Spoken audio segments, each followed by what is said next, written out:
Welcome to Baddie, a monthly podcast by For the Breast of Us, the first breast cancer community for all women of color, where we share real-life experiences, information, and education to help you live your best life after a breast cancer diagnosis.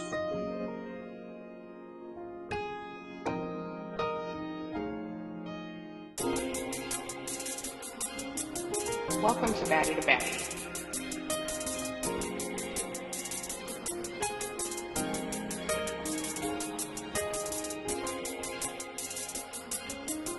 Welcome to Baddie.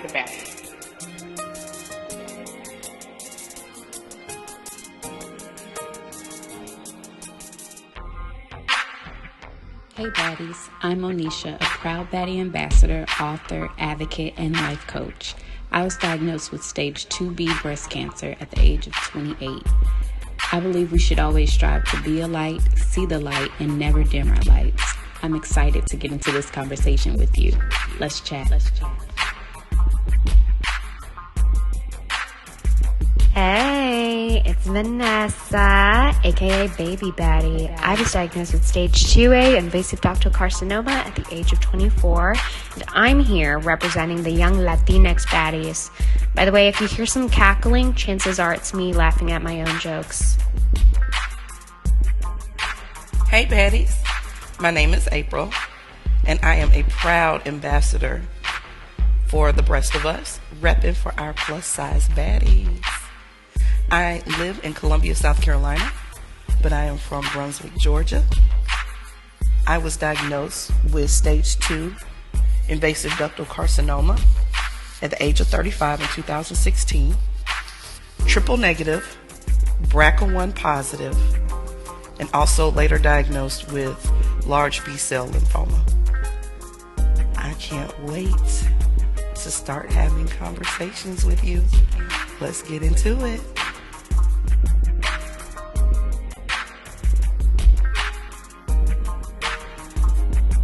Well, hello, baddies.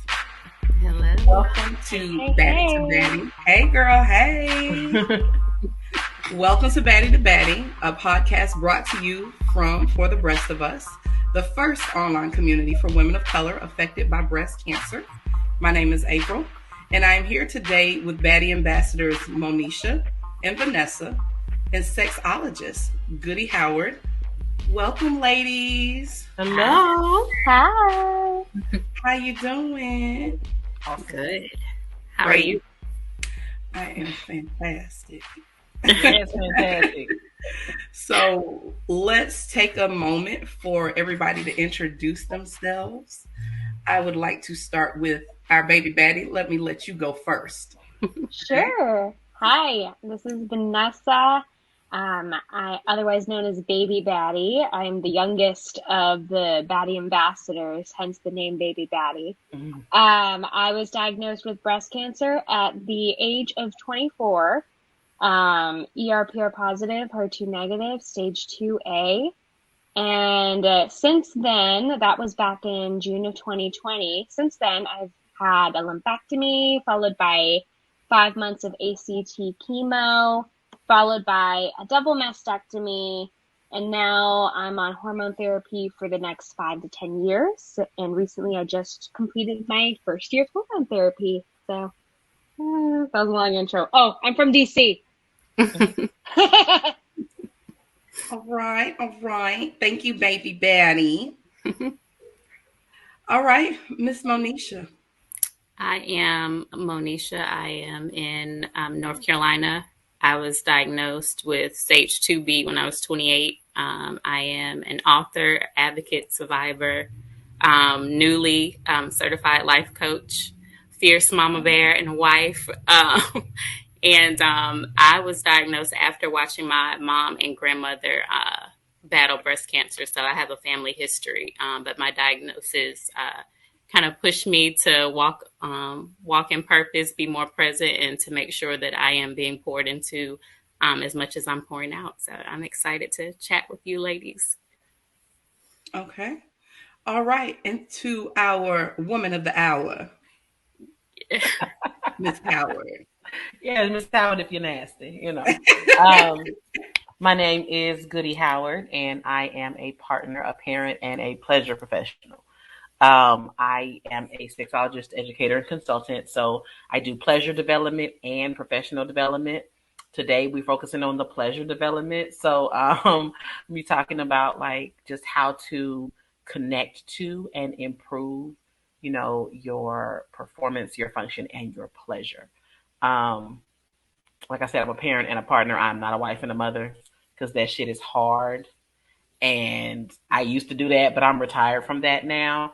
And we're going to get into that too and how all that stress that comes with those two titles can impact your function and pleasure as well. But I'm excited to be here. I'm really excited to be here. Well, honey, we are excited to have you. We are going to ask some questions. Listen, this is an unfiltered podcast. So whatever is laid upon your heart to say, please, by any means, let it out. All right. Remember you said that. I did, and I meant that. So just to give a brief introduction, I am April. I'm also a Baddie ambassador for The Breast of Us. I was diagnosed with triple negative-ish invasive ductal carcinoma at the age of 35 in 2016, and I am quickly approaching the 5-year mark, of no evidence of disease.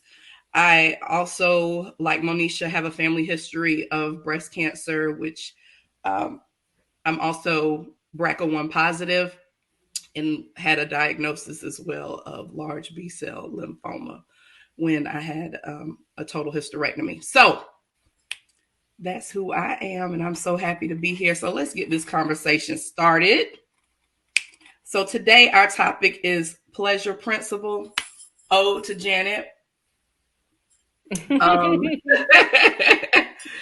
So today we're discussing all things sex and how to keep the spark going after a cancer diagnosis and treatment. Mm-hmm. This will definitely be a great conversation.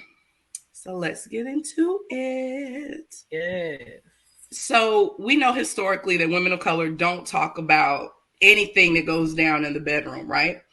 It's like taboo. We don't talk about sex. We don't talk about things that we may be experiencing within our body. So I grew up in a Christian household, and God forbid you talked about that in a Christian household. It's like, well, what is sex? So ladies, were you comfortable talking about sex within your families or with your family members or the women, the elders in your family? And how has this played into your relationships? Nope. That is just absolutely not talked about ever. I think, you know what? The first time I think my mom and I actually kind of talked about it was I was a sophomore in college, and one of my, I think like I'm from a very large Mexican family. I think one of my cousins, I don't know how we're cousins, but we're cousins, got pregnant as a teenager, or I think she was like 20 or something like that. And so my mom was like, "You're going on birth control." And that was that conversation, and that was it. But other than that, I mean, it's really just, it really wasn't talked about in my family. But also I come from a very Catholic family as well. So that I think also has a little bit of something to do with it. But yeah, it was not talked about. Wow. Yeah. Wow. Okay.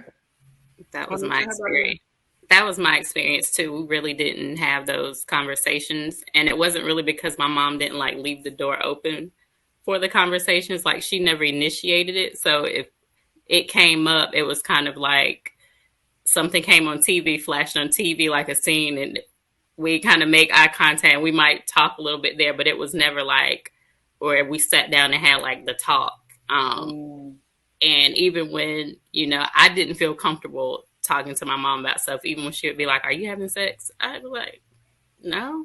So it was like, no, until I'm pregnant. Right. So and that's the thing. When parents ask their kids, I tell parents this all the time. When you ask your child, "Are you having sex?" They're going to tell you no, and they're not lying to you because in that moment, they're not having sex. Mm-hmm. Right. Yeah. Mm-hmm. Are you having sex? That question is just, no. I don't know. I don't know. Yeah. Yeah, What my about upbringing was very much the same as yours. It was not a conversation. So I, which is funny, just taking it back a little bit further, there wasn't really a conversation about a period either. Like it was one day it was something going on in my underwear, and the next thing out of my mother's mouth was, "You know, you can get pregnant, right?" Wait a minute, what? Pregnant? What you mean? Like there was no no conversation. segue, no No, introduction? it was just you can have a baby. Oh, okay. Yeah. So, was there any kind of conversation with you all, with your parents, about your menstruation? Was there anything? Did they even talk about that? So for I can so everyone in my age bracket, so anyone that's like early 20s will know they probably all received this book. It's the American Girl. It was like the Know Your Body book or the Body book or something. And there's this whole chapter about your period. I remember my mom buying me this book and putting a little bookmark on the period section. She's like, all right, go ahead and read this chapter and let me know if you have any questions. Bless And her it tells you heart. all about like it tells you how to put in a tampon, and it tells you like the different stages of like your breasts growing and like that whole like the women's health like section. So that it was more like a all right, go ahead and read this. We can have a Q&A Like a book after sort club, of thing. period book club. So Oh, I'm thankful that at least that material was available. So I did feel somewhat informed, but I mean we didn't really like talk about it, you know. It was still Mm. something that was very like hush hush, like. But mm, I did get something out of that, but you know, it was yeah, it was still taboo. Yeah. And see, mm. my mom did have those conversations about like your cycle and everything. So we did sit down and thank God because, you know, your little friends were getting there and everybody was clueless, like trying to, like, so I'm glad. I appreciate my mom for making sure that I understood kind of the changes that were going on in my body. I think one of the things, though, that I noticed, like, especially like in a lot of Black families, that when that starts happening, like they point out, like, oh, them hips spread it. Like, and that makes, as a young girl, it makes you very self-conscious. Like I know for me, Mhm. like when my hips start spreading, I thought, oh my gosh, I walked around middle school with a jacket tied around my waist. Like, you know, they point out like the changes in your body, not really have those conversations like, it's nothing wrong with you. This is okay. So I think that starts like early. Like you went from like, all right, I'm good to, oh, I got to cover up. Like it's something wrong. So I feel like my Mhm. mom didn't do that, but I got that a lot like within my family, like older women in my family. I think I think I started as a sex educator because of my administration. Because so my mother's a nurse, and so she Mhm. explained to us. We talked about sex. We talked about menstruation. She told me what to do, what it was. She prepared me, showed me how to use the pads. Every time she bought pads, she bought me some pads. From the time I was like 9, right? So I started my period at 10. She had already trained me on what to do. So, child, I was just doing it. I didn't make an announcement, wasn't no press conference. I just started using the pads I already had in my closet, right? So she making her list and she's like, well, I need to get some more pads. I was like, yeah, I need some more too. And she was like, you don't even have a period yet. And I was like, girl, I've been on that for 2 years. What are you saying? I was like 12 at this point. Because Wow. she had bought me so many pads. I had a shit like every time she bought pads, she bought me some. So she made me go in the bathroom and pull down my underwear and show her my pad because she did not believe me. She was like, well, why you didn't tell me? And I was like, I didn't know I needed to tell you. You told me what to do. You trained me to the standard. You prepared me for success. What was I supposed to do? Why should I tell you when I got the stuff I need? Right? And Mhm. so all my friends started having, because again, I started at 10. So all my friends started getting their periods. They didn't know what to do. So I'm like, oh, you just do this. You just do this. I kept a little, extra pair of panties and a pad in my backpack at all times. Mhm. So like, I was like, you just keep it in a Ziploc bag, and this is what you do. And so I guess I've been a sex educator since I was 10, but I grew up in a very sex positive household. We talked about sex, like P and V sex, but we didn't talk about the social implications. We didn't talk Mm. about what fast means and how you're going to be perceived after your period starts, and the sexualization of young Black girls as young Black women. right? We didn't talk about how I live in Texas, right? So it's 105 degrees on a Tuesday in the summertime. Yeah, I'm gonna have on some shorts and a t-shirt or a tank top running around my own house, right? And now it's your daddy finna have company. You need to go put some clothes on because we think we're protecting our girls, right?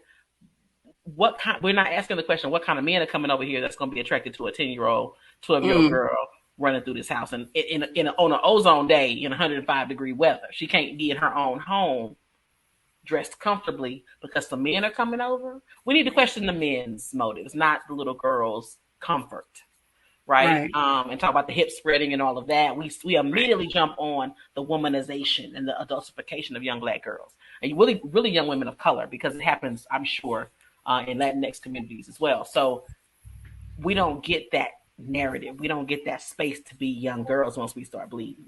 I have a 6-year-old daughter, and when I'm, going through my menses, she's always, you can't go to the bathroom by yourself when you have children. But she's always, and then she's like, "Mommy, you're bleeding.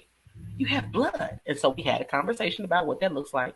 You know what I'm saying? I was like, one day you're going to have this too, and I'm going to show you how to navigate that. She will never know tampons and pads. She will know Thinks panties and discs and cups. That is what she's going to learn from jump. I don't want her to have to unlearn. You know what I'm saying? But we're going to talk, we don't even talk about how your menses can show up and inform you about your general health. We just talk about you have a period, now you can have a baby. Don't do either, don't do it. You know what I'm saying? So even before we even get, and with having the talk, it's not just one conversation, right? It's an ongoing narrative. It's a culture you're building in your home. And when we have parents that have an open door policy, that's cool, but your kids are not going to come to you when they feel like they're ready to have sex. I have a homeboy that has 4 boys, and he's like, I just tell him, when you're ready to have sex, let me know. We'll go pick out some condoms. They don't want you to go pick out condoms with them. Mm-hmm. And if they having sex, they obviously, sometimes they're not planning it. It's just, it pops up, and it's a thing that happens. So you need to make sure they have condoms and know how to use condoms prior to that. Mm-hmm. And so I encourage parents that have children with penises, okay, to encourage them to masturbate with a condom on. Now, we talk about self-pleasure with little boys. We don't talk about self-pleasure with little girls. You notice they start taking longer showers and things like that. Now you need to have a conversation. No one talks to little girls about pleasure when puberty hits, okay? But if you have a child with a penis and you're going to have some sort of conversation around self-pleasure and that it's a private thing and it's natural, etc. Encourage them to masturbate with a condom on, and then provide them condoms and lubricant, because using a condom for self-pleasure on a penis will help you associate pleasure and condom use. Because, the main thing is we don't feel the same. But if you practice how you play, then that's what you know, right? So it's skill building because they get used to putting it on, right? It is associating pleasure and condom use, which is going to change the trajectory of STI and unplanned pregnancy numbers in this country, on the planet, right? And it's easy cleanup. So you know where all your socks and washcloths are. You ain't got to go looking for nothing, right? So, just supply them with lubricant because lubricant is designed to create a smoother ride between you and whoever or whatever you fucking on. Lotion absorbs into the skin. Oil absorbs into the skin. Lubricant is designed to remain on the surface of the skin, right? And so it helps them. So even if they're not masturbating with a condom on, if they're using lotion, they could damage the blood vessels in their genitals. And that is whether they have a vulva or a penis. Get them lubricant. Because if they're not, spit is not lube. And if they damage the blood vessels in their genitals, it's going to impact their erection quality, whether they have a clitoral erection or a penile erection. It's going to impact their wetness, their sexual function, their arousal, and their orgasm quality. Okay, good. Wait. And that's for all of us. So if you're masturbating or having sex and you're not using lubricant, your life is incomplete. I don't care if you miss Aquafina Whoppity Wop 2022. That thing hit different with the ceiling fan on. You know what I'm saying? The ceiling fan is not your friend when it comes to pussy juice. So just a little bit. Just a little bit. You ain't got to pour it all out. Just a little, Just a little bit. Just a little dab will do you. You know what I'm saying? But don't play with yourself and don't play with your pleasure. Okay, so when do you suggest, like you mentioned your 6-year-old, she's in the bathroom with you and she sees the blood and from your period. So when do you recommend that these conversations start? And where do they start? Do they start parent with the child, or does it start with your friends? What do you recommend? Well, so a lot of parents want to be the center of their child's sex education, but they're not prepared. They're not trained. They don't know what they're talking about. They could create more harm than good. There is a platform called Sex Positive Families, run by the amazing Melissa Pintar Carnegie. She is a woman of color out of Texas, because we stay representing, even though Texas does stay embarrassing us. But the people here are awesome, but Texas stays embarrassing us. She has classes and workshops and workbooks for parents to position them as the authority for sex ed in their homes, sex positive education in the homes. But sex ed with kids should start at basically birth, because sex education is comprehensive. It's not just penis and vagina and STIs and teen pregnancy. It is autonomy. It is boundaries. It is body part names. It is all of the things, right? Navigating authority and power dynamics. It is all of that. And so specifically at potty training, if you haven't started before that time, teaching them proper names for their bodies. Because if you don't, you're priming them for predators. I had a friend who's a teacher, and this little girl came and said, "My dad's playing in my kitchen." And she's thinking, "Oh my gosh, that's so sweet. Daddy's playing kitchen with his daughter." He told that little girl her vulva was her kitchen. So predators know who they can do that shit to, and they know the language to groom and not get caught. So you have to give them the right language for their bodies, and they need to know the body parts that they have and the ones that they don't. So-and-so put their penis in my face, because otherwise they're not going to know what that is, and they're not going to understand that that's a private part that doesn't belong in your face. You see what I'm saying? But they need to know that. Pre-K, I teach comprehensive sex education through the lifespan. So pre-K, cradle to the grave, pre-K to 80, I'm in it, right? So it looks like, if you see I saw this video a long time ago, it was like a series of greetings just up on a wall. And the kindergartners would walk up and they would point to how they want to be greeted, and the teacher would greet them in that way. That's sex ed in action at the pre-K level, because you're teaching them how to navigate with authority figures. You're teaching them that they can demand and command how they will be treated, that their no has authority. All of that is anti-rape culture sexuality education. Wow. So it's ongoing, and consent does not exist just in the bubble of sexual, capacity. So we all need to groom our children to understand consent, that they can give it as well and revoke it as well. Young men need to understand that they can give and revoke consent as well, because the conversation around consent is kind of girl-shaped, right? Same thing, and consent is not just sexual. So it's not a set time to start. And even if you start later, it's not too late as long as you're doing something. But understanding that they need to be connected to their bodies and feel ownership over themselves, and that they can command how they will be treated by others. Right. And that expands into the sexual space. Right. Well, Goody, let me ask you this. How can we as women use sexual exploration? Because you talked about, with young men, masturbation is talked about. For young ladies, it's not. But how can we use sexual exploration to empower ourselves and have that translate into the bedroom? I think masturbation is the answer to so many things. Self-pleasure, solo sex, whatever you want to call it. It is the answer to so much. Because if you don't know your pleasure scripts, how can you communicate them to your partner?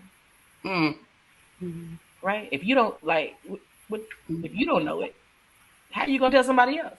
You walk different when you know you can provide your own pleasure.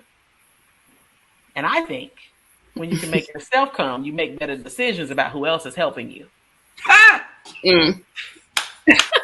Come on, girl, preach. And that is for men, women, and honey. When you can do it yourself, that's why people say masturbate before you go on a date, because you're gonna make a different decision. But I'm from Texas. You know what I'm saying? I'm from Texas. The old folks call it "come drunk." When you get so horny you can't hear over that thump between your legs, you do some dumb shit, and then when you come, you be like, "Damn, what was I thinking? Who does that?" But if you masturbate before you go out, you're thinking clearly. You can see the red flags. They don't look pink because you have already cleared your mind. right? And so that's a thing that we need to teach each other as adults. Because adults be like, well, I don't need to masturbate. I got a partner. Masturbation is for lonely people that don't know how nobody to fuck on. Baby, if you don't know you, not only does masturbation help you explore your own pleasure scripts, it helps with stamina. It helps with pleasure mapping. It helps you figure out what you like, what you don't like. Right? It also helps with sexual function. If you are a lower libido person, which is perfectly fine, especially like after chemo and radiation, how your libido is impacted, masturbation helps you kind of restart that pleasure script.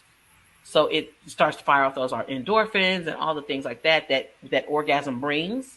And it's like a jumper cable to remind your body that your body is capable of these things.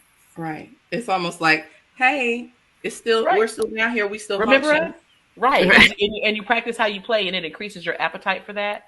And again, there's nothing wrong with lower libido, but if you notice that it's significantly lower as a result of your, healthcare outcomes, then that is when you maybe want to change some things. But self-pleasure is so important because it helps you figure out you.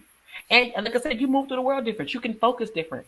When I was in college, I'm currently, I'm on pause in my PhD program, but when I'm in school and I have a test or something, I masturbate before I study because I be anxious. Like I'm, you know what I'm saying? Like that's my, you know what I'm saying?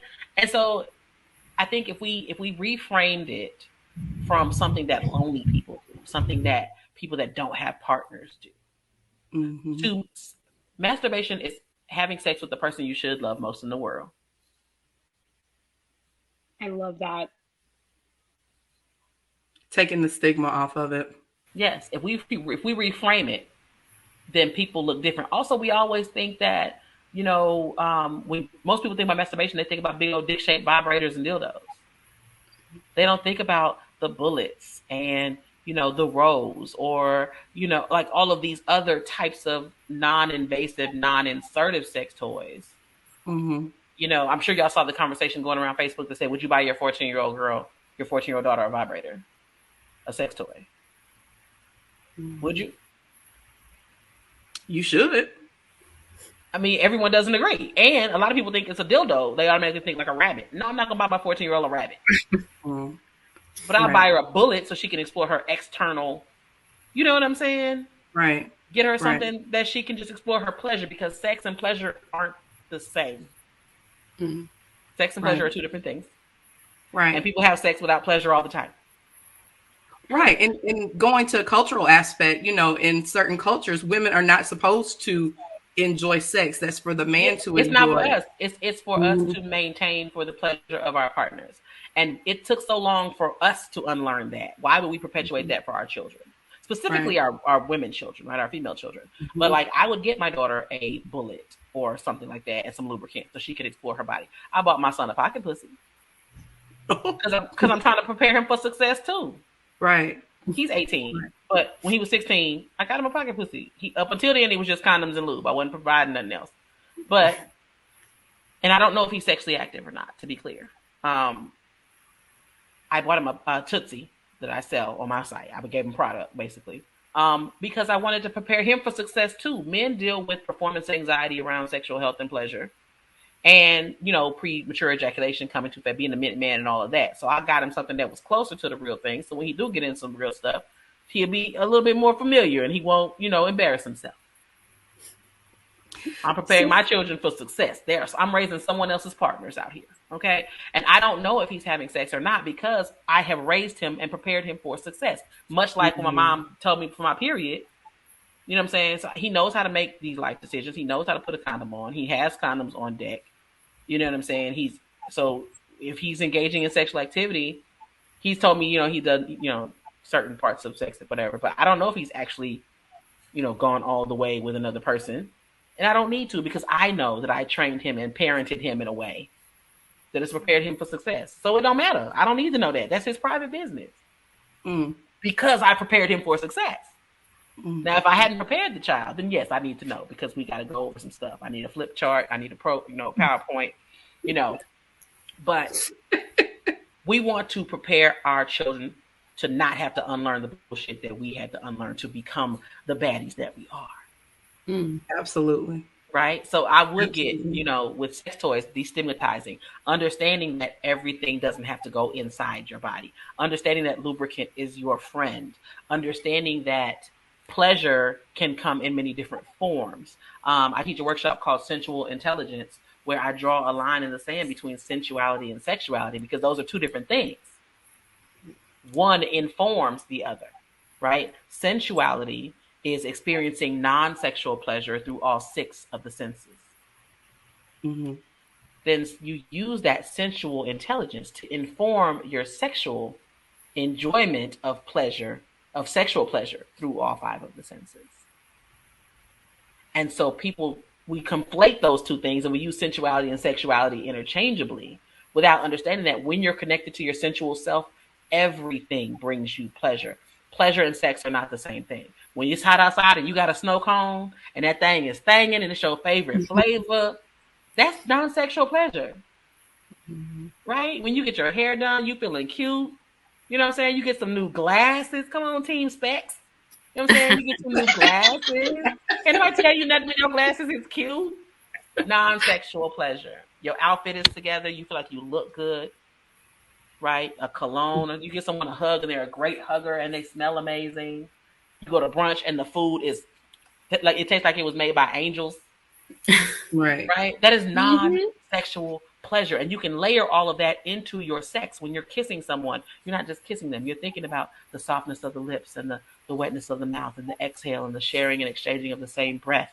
You're not thinking about, oh, I'm just sucking dick. No, you're thinking about the weight of the penis on the tongue, the firmness against the softness of the lips, like all of these different layers to the pleasure. And if you can experience non-sexual pleasure, you move with more intention just in general through the world. And then you take that same intention and apply it to your sexual pleasure. Right. And I think a big thing with survivors and thrivers is that when you're so focused on your medical challenges and you're focused on the survival and you are, essentially, you're being confronted with a lot of heavy shit around your mortality and your body's ability to take care of you and all these different things. It's such a non-sexual place to be. That you do have to make a concerted effort to reconnect to the non-sexual pleasures in life, because it feels like a luxury. When you are trying to survive, thriving does not show up. Right. Thriving feels like something you can't afford. And so once you have gotten to a place where you're no longer trying to survive, you have to make a conscious effort to reconnect to the joys and the pleasures and the gratitude of the body that you're in, the pleasure that it can provide, and what that looks like by yourself and with a partner. Right? And that is what I think a big thing that's missing when we talk about holistic and total personhood in healthcare. We're missing a lot of that, the personhood of healthcare. So let me ask this question. So you talked about the importance of removing the stigma and being comfortable with self-pleasure. So I want to ask Vanessa and Monisha, how would you feel, or have you ever introduced toys into your bedroom? I have never, but we have talked about it. Me and my boyfriend have talked about doing it. We just haven't. And I think it's also an intimidation of not really knowing where to start. Okay. Yeah. So, I mean, we've discussed it with each other, and we're very open to it, but it's just like, we don't really know. It's so intimidating. If you look online and looking at all these different options out there, it's what would actually, I don't know. Right. What about you, Monisha? I want to talk and answer what she was saying until you give your answer. No, I have not. I've had the conversations with my husband, but I think, like, as a man, they, in their mind, like you were talking about earlier, when you mentioned like a toy, they're thinking like a dildo. You're like, nah, I ain't. Like, no, that's not, I'm good. Like, they think of it as like, you insulted my manhood. Like, what? Not like, okay, this is something else. Like, we married, we in this for a long time. We got to do some things different. So I think that's been part of the hesitation, is that there's not really an understanding. Like, when you think about toy as a man, you thinking like, am I not doing enough? Like, this is like, that's a female thing. Like, not that they're like, I'm like, they're rings for God. Like, it's all kind of stuff. And I don't have a lot of stuff with me, but I do have a few things. Because I'm at home, I'm not in my office. But a lot of times, again, men probably think about sex toys the way women probably think about lubricant. It's a comment on their sexual function.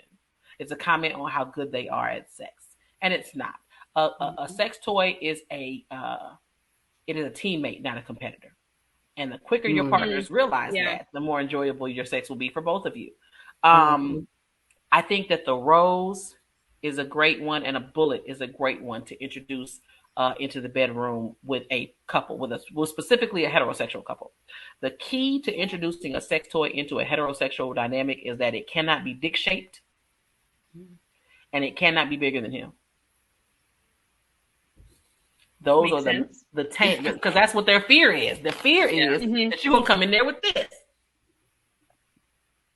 You not, where you what? Who finna? Where that's going? Yeah, no. You know what I'm saying? The fear is that you're gonna come in with something like that. So when you walk in with something like this, then they're like, "Oh, okay, okay, maybe." You know, and I don't have it with me, but I have another one.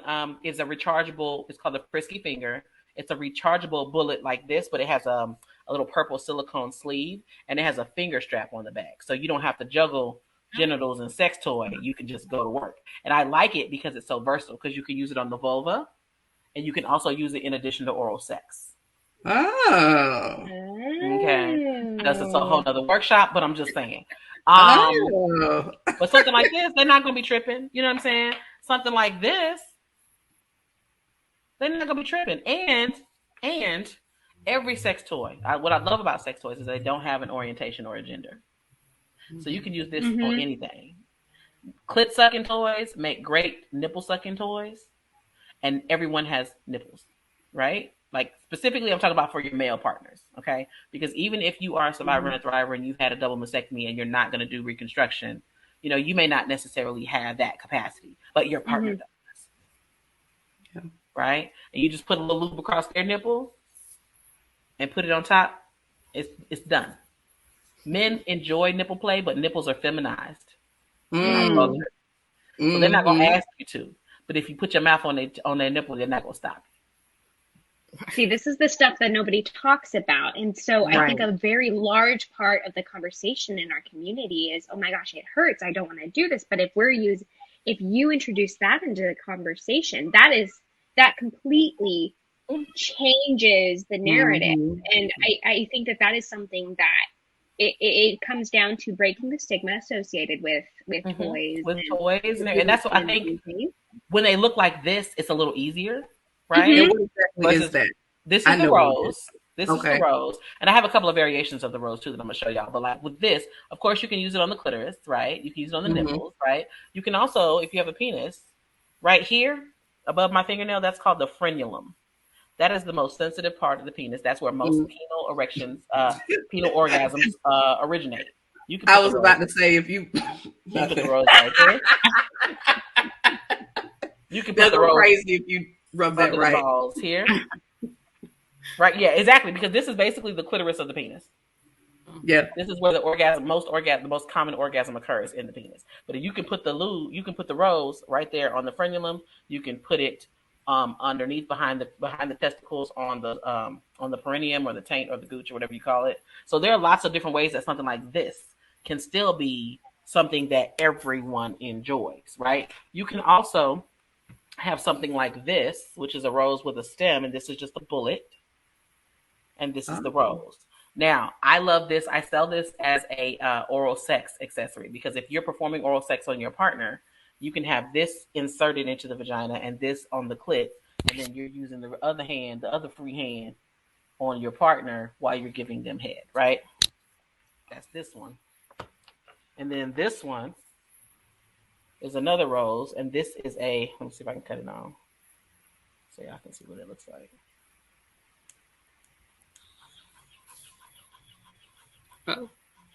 Oh.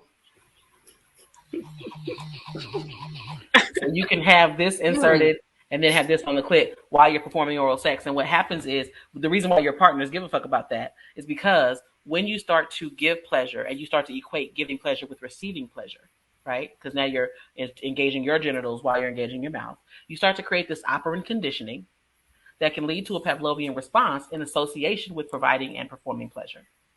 Now, I know y'all probably didn't think about oral sex and Pavlovian response and operant conditioning, but here we are. I was going to say. I was not even thinking that. Science and Ho Shit is my hashtag. It's the name of the book I'm working on. Science and Ho Shit is a framework out here. Okay. But what happens when you start to equate those two things, you start to enjoy performing oral sex more. And there you might do it more. So then your partner cares. Now suddenly the toy is a teammate. Mm. Can you show that to us again? That last one? This one. And they're all on the website on askgoody.com. And there is a 20% off discount code on the website, Baddie. Askgoody.com and use all right, I'll just discount look down code and make sure I know the 20% off now through the end of the year. Okay. So this is the rose with the thruster. And you just press and hold this one at the bottom, and then you just press it, and it cuts this on. And it has different speeds and all of that. So ladies, I don't currently have I'm looking this up right now. Okay, all right. Yes, askgoody.com. And it's so, Monisha, do you think that would be something you could introduce into your bedroom and not make your husband feel some type of way about it? Yeah, I feel like that's something he would be more comfortable with. And I think because, like I said, he's never like, when you think about toy, he's thinking about like a big deal to like. So I feel like that. Yeah. Most people do. Most women do specifically. But a lot of people, they think, oh, it's just dicks. It's just vibrating dicks and click, but the frisky finger is a good one too. That's the one with the finger strap, because you can, again, use it on yourself, use it on your partner. And it's small, it's purple, it's not going to be bigger than him, it's not dick shaped. If it is bigger than him, it doesn't matter. That's your person. Y'all go together. You chose him. Y'all go together. He makes you laugh. He's emotionally available. And we are going to affirm the bodies that our partners bring to the table, just like they affirm the ones that we bring to the table. Mm-hmm. And so I think a lot of times too, we get caught up in size and we get caught up in prowess and all of that because we watch too much TV.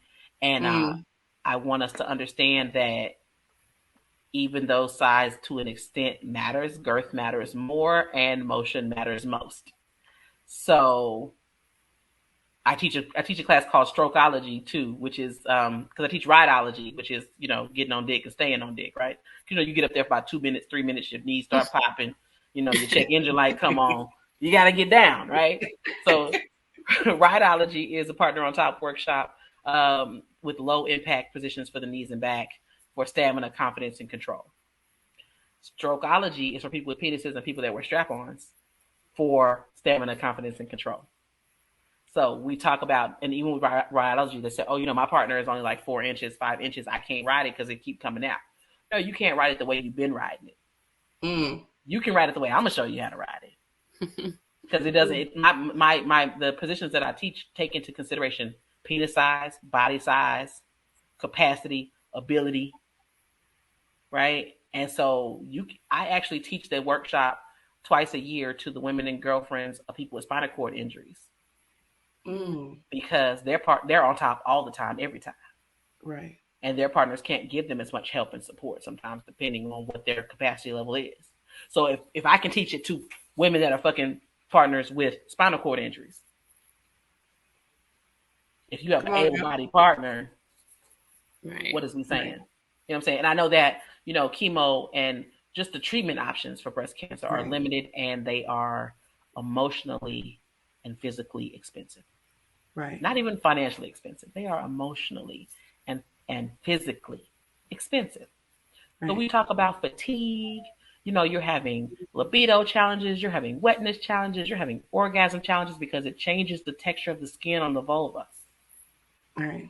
And it therefore changes the way you receive pleasure and the level of arousal you need to get the function started and all of these different things, which is why lubricant is important. Right. Specifically for thrivers, lubricant is important. So right? that brings me to our next question about lubricant. So when you have a total hysterectomy, this was nothing that was ever explained to me, that lubrication is going to go away. So can you give like some suggestions on how can you, because you mentioned I feel some type of way that I gotta admit that I need to use lubricant, but that's the stigma that has been taught to me. Yeah, everybody needs lubricant. Because when I tell you, I have made sex toys that were waterproof stop working, and I still use lubricant.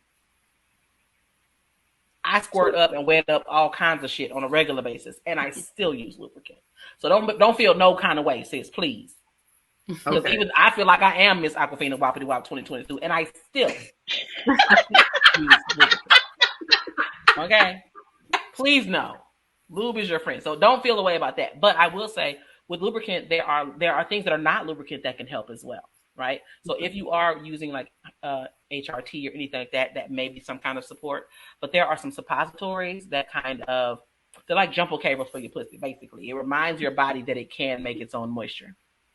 Okay. And so it helps those parts of the body continue to or start to come back to life, as it were. Replenish has a great one, a vaginal moisture suppository. Good Clean Fun has an amazing one, and they're both pH balanced and all of the things. What they are not is condom and sex toy compatible, because they are oil based. Now, I don't refer anything KY ever, because I feel like KY is the devil. It is the Trojan of lubricants. It has the best branding, but it's not the best product, like Trojan. But they have a suppository that is condom compatible. And so I give them that, right? So if you're using condoms or sex toys, you don't want to have an oil-based anything, because it will tear your sex toys up and tear your condoms up. But water-based lubricant is your friend. Masturbation or self-pleasure or just continuing the pleasure cycle will also help, because it'll remind your body of what it's capable of doing. But those suppositories specifically help replenish the pH balance and the lubrication, and like the science and whole shit of it all, kind of restore that environment and that ecosystem inside the vagina that will help create and sustain that moisture. So how do you introduce that like into the bedroom? You in the middle of just like how? Well, so the suppositories, you put them in every day like a vitamin. Okay. So it's like your body has to get, start to re-up. Some lubricants come in like the suppositories. You can put it in the middle of the day. You're having sex later, and you'll be ready to go when it's time to have sex. I have, which I need to get on my Amazon store because I'm slipping. I have an automatic soap dispenser, hand soap dispenser next to my bed full of lubricant. That is smart. Even a broke clock is right twice a day, child. I just look like this. I'll be over there, you know what I'm saying? I just reach over and get to it, whether I'm by myself or he's in there with me. Wow. That is smart. Wide open. That is. Because then you don't have to stop and be like, okay, wait a minute. Right there. Wait a minute. Right. All right, I'm ready now. Right. You ain't got to do all that. You just move with it. Hey, ass. And really, to make it less about you, put the lube on the tip of the dick. Don't put the lube on your body. Put the lube on the tip of the dick. And then take the head of the penis and explore the vulva, which is the external genitals, to apply the lubrication. And then slide it on in that thing. Now it's sexier. It's more fun. Right? And it's not like on some, okay. You know what I'm saying? This is not even lube, but still. It's hair oil because my daughter has cornrows right now. So, but I'm saying, don't nobody want to stop and be like, you know what I'm saying? No one. Yeah. Even when and I think it also helps with the stigma of self-pleasure too, because you don't have to try to stop and find the lubricant and do the things. It's right there. And it doesn't say, hey, I'm lube. Yeah. It's just next to your bed. It's a little sleek I have the metal one because, decor. And aesthetic. Aesthetic, and it's sensual pleasure because it goes like my room still looks uninterrupted and soothing to the sight. You know what I'm saying? So it's sensual pleasure, and it just ain't going about your business. So what is your go-to? Is there one that you like more than you already said KY, and I agree with you. KY is awful. It's the devil because it gets sticky fast. It holds bacteria to the body. It can challenge, and by holding bacteria, it can challenge the pH balance. All of the things. My favorite lubricant. I need them to give me a check. Adam and Eve, if you're listening, watching, I love Adam and Eve water-based personal lubricant, and I'm actually going to email them because I make it rain with this stuff. I love it. I before I got the little automatic dispenser, I had the 16-ounce bottle that's like a pump at the top. Like it looks like this part at the top. And so you could just reach over and kind of go like that. It was still easy. But I was like, how can I make this even better? But I love Adam and Eve personal water-based lubricant because it doesn't get sticky. It just goes and goes and goes. Okay. I really do enjoy it. I use it when I'm teaching my blowjob class when we get to the hand parts, and people are putting it on still like silicone dildos, and it's not drying out. They got to go wash their hands and wash their dick off after because it still like lubey. Okay. You know what I'm saying? So I think Adam and Eve is one of the best ones I've seen. Now it says water-based lubricant, but the first ingredient is not water. And some people care about that. So I'm going to say that I have been natural for 22 years. And don't care about, I do care now, but originally we didn't have special natural hair products. You just used what you used when you had a relaxer, right? So I don't care about sulfins and parabens and sulfates and shit. Does my hair get clean? Right? Mm-hmm. So with the lubricants and people want the first ingredient to be water, I understand. However, when the first ingredient is water, it does like dissipate faster. Silicone lube is great if you're super allergic to a lot of different things because silicone lube is man-made and it has the least amount of ingredients. Okay. Some sex toys are compatible with silicone lubricants, and a lot of condoms are compatible with silicone lubricants. And my favorite silicone lube is Uber Lube. Okay. Oil-based, I just say use fractionated coconut oil. Fractionated coconut oil is liquid at room temperature. Mm-hmm. Coconut oil is solid at room temperature. You don't want to put nothing on your pussy that's going to be solid at room temperature. It doesn't make sense because it's going to go back. It's going to be something that's a little bit more viscous. The point of lubricant is to create a smoother ride, right? It's like, so a gel lubricant is specifically for butt plugs and anal sex and like electrodes and things like that. You don't want to use gel lubricant to have sex. You want to use a liquid lubricant to have sex because you don't want to add friction. You want to reduce friction. It's like a gel lube. Yeah, gel lubes are for like butt plugs and like electrodes if you're doing like power play, electricity play and stuff. Nipple clamps, perhaps, because it helps things stay in place. Whereas liquid lubricant is for the friction for the back and the forth. Okay. All right. Ladies, do y'all have a go-to lubricant that y'all use? I tried bedroom. That was my hormone therapy alarm. Sorry. Go ahead. I tried like the bedroom candy, but it's like almost like a warming gel, so it's not necessarily like the lube. Because just to see if my husband would be like, this is, we can use it. So, and we enjoy it, but it's more so you can taste like it's edible. So yeah, okay. And the edible stuff. I love to tell people about edibles for oral sex specifically. Typically, you don't use. You use it. I mean, because if you go straight from sucking to fucking, you're gonna use like flavored lube for sex, right? But typically, flavored lube is not like for insert of sex lube. Right. Can be, absolutely can be, but typically it's not.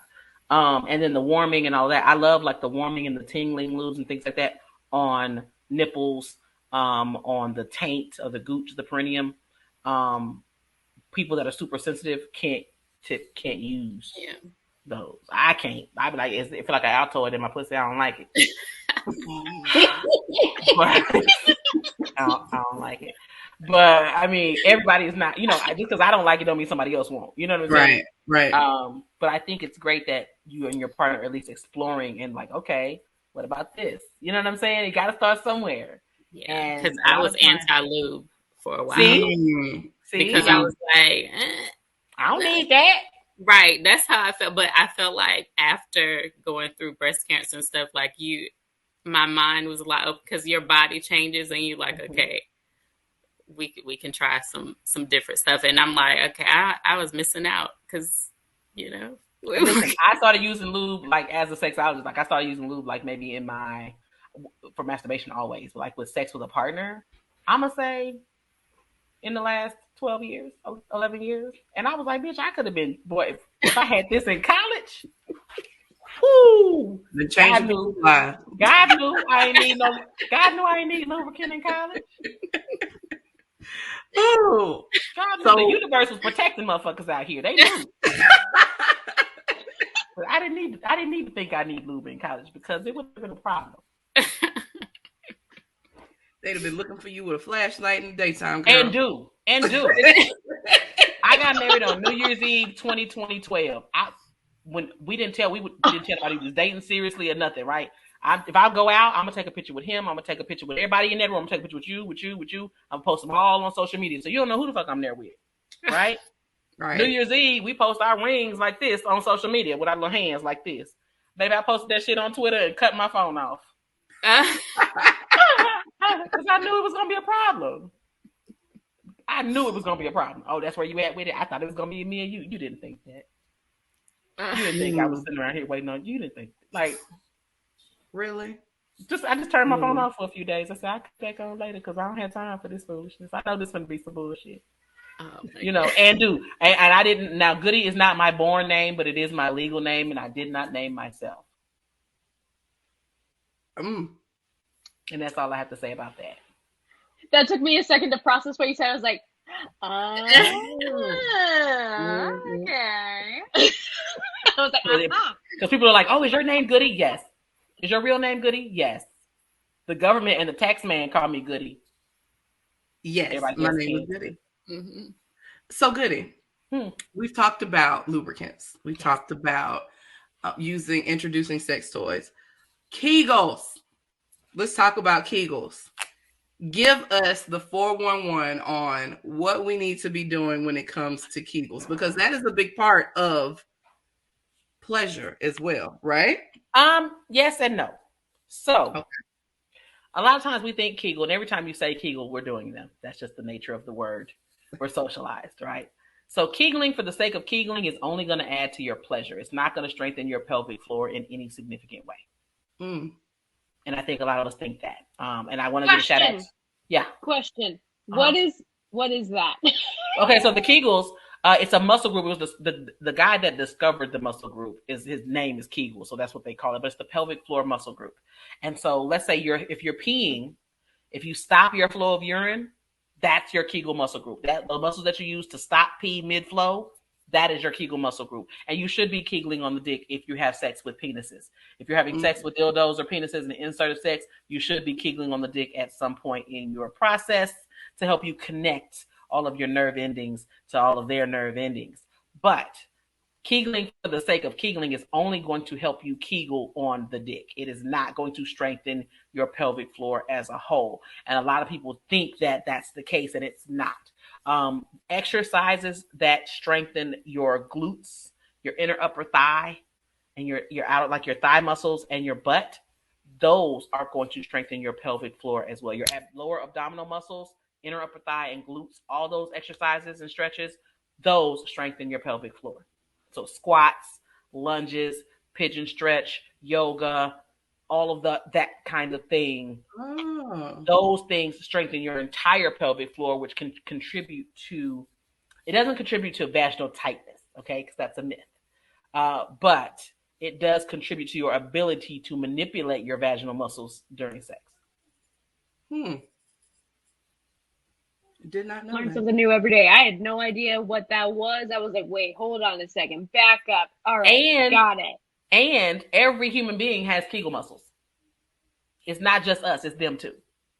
So if you have a penis, if you can make that dick jump, that's your Kegel muscles. Oh!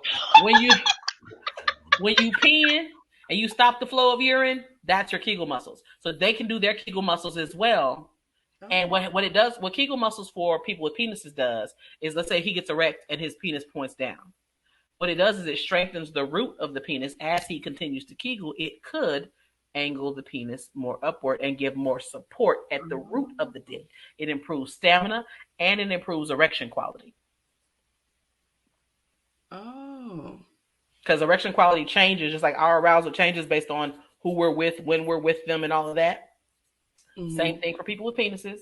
So you might get, you might get a brick dick one day, you might get a pipe the next day, you might get a hot link the next day. You never know. It might be just hard enough for you to fuck with. You don't know.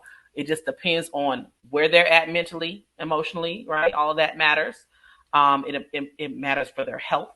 It matters how much water they're consuming. If they have a sedentary lifestyle and they sit on their genitals basically all day long, and if they're doing their Kegels or not.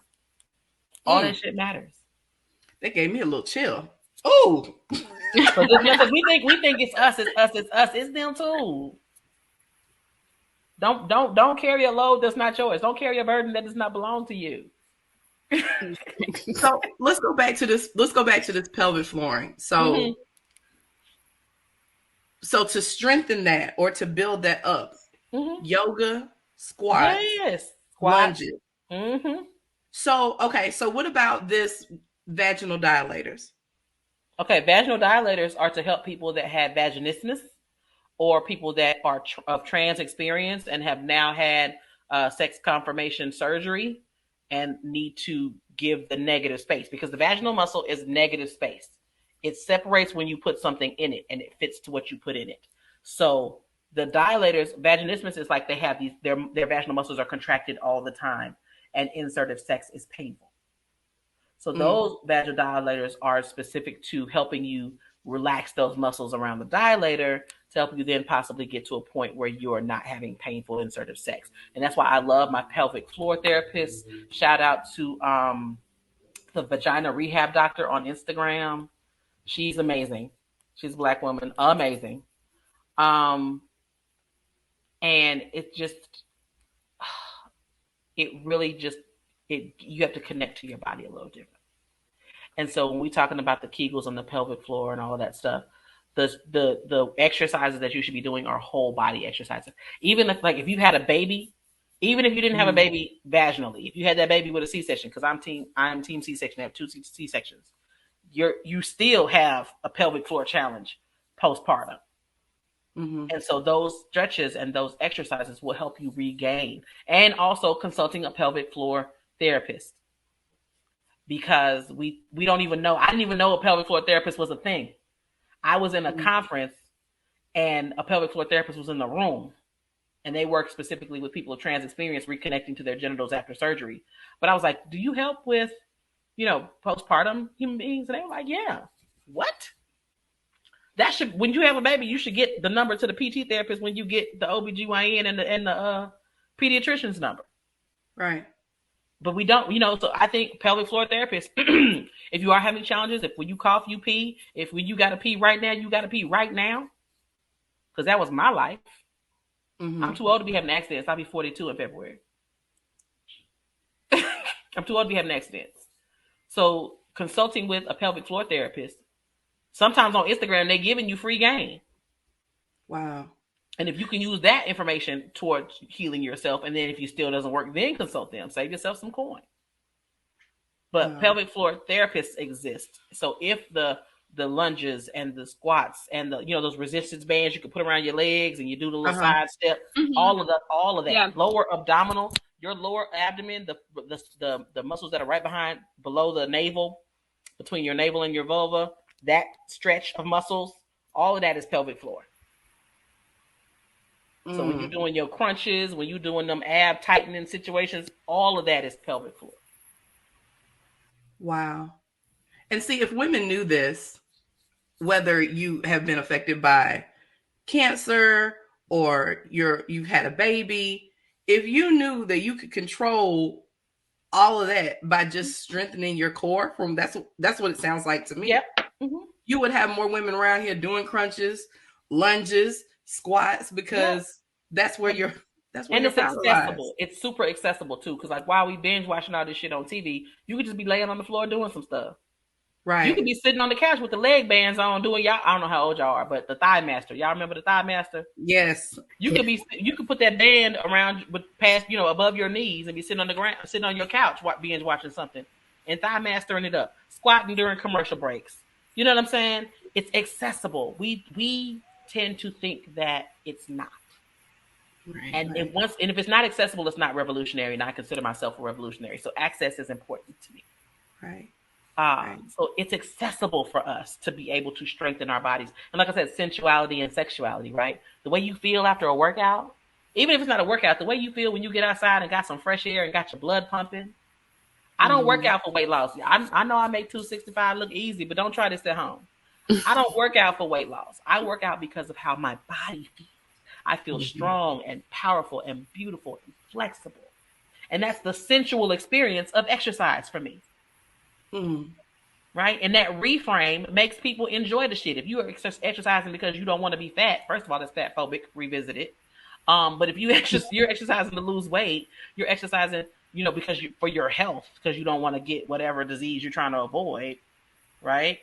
That's going to put pressure and a negative connotation on the concept of exercise. Right. But when you do it, you feel it hurts so good kind of shit, right? Like, ooh.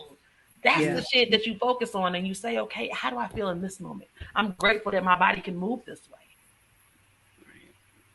Right. That's how it shows up. That's what it looks like. And so even because sexual health is general health. That's what I do, pleasure and professional development. I do professional development for healthcare providers. I do professional development for social workers and educators around this stuff. Because they don't have to, healthcare providers only have to have 8 hours of human sexuality to become medical doctors. Crazy. So and none of it is pleasure centered, and none of it includes the clitoris. There's only one medical book with the clitoris even in it. What? Wow. So that is a thing, right? And I think there should be a part of when you're talking about care for a chronic condition or for when you're talking about what your care plan is, if you're diagnosed with breast cancer or any other type of cancer, part of your health consult should be, how is this going to impact your sexual health? But it's not. Because we think that your sexual health is not as high up on the totem pole as your general health. But studies show that when you have relationship satisfaction, when you feel connected to your partner, you are more apt to heal and more quickly and be more connected to your care and you'll have more adherence to your medical interventions. Goody. Now, so since you said that,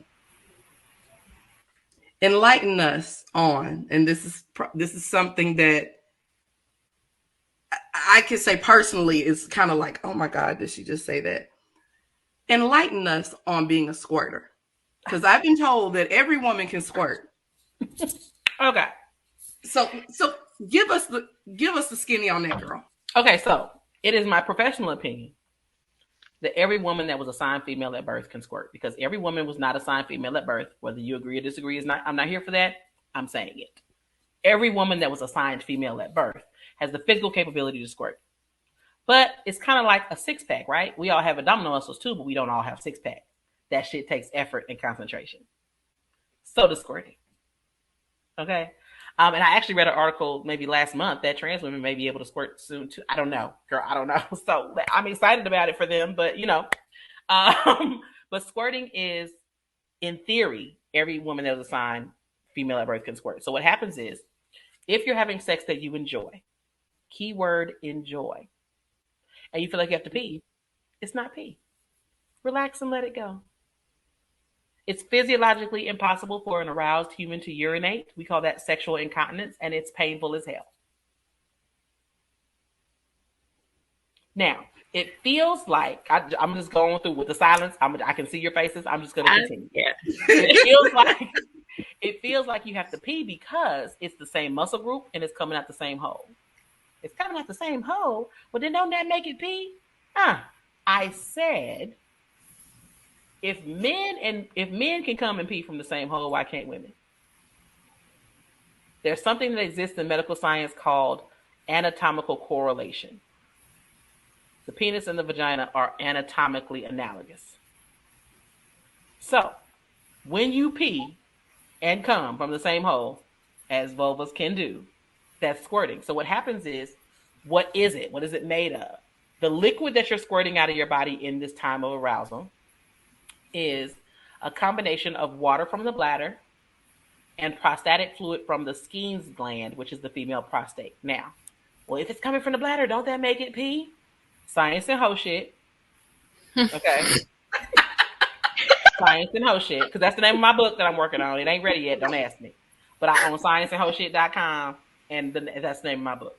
So Science and Hoe Shit dictates that the bladder holds excess water from the body. It doesn't become pee until it mixes with the impurities from the kidneys.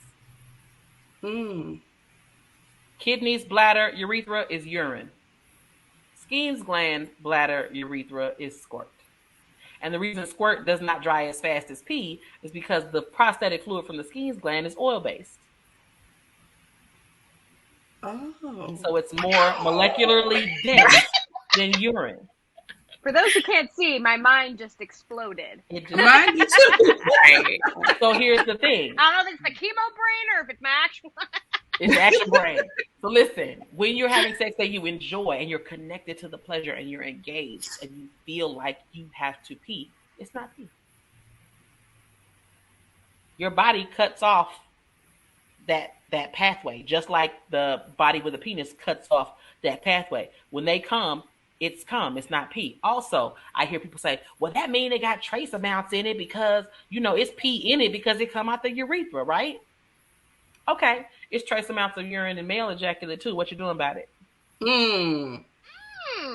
Because it's coming out the same hole, ain't it? It's coming out the same hole, ain't it? What you doing about it? Also, in real ass life, if I have a cup of Crown and a cup of water, and I take a straw and I drink a sip of Crown with that straw, and I take that same straw and put it in some water and take a sip, that sip has trace amount of Crown, but that shit ain't Crown, is it? No.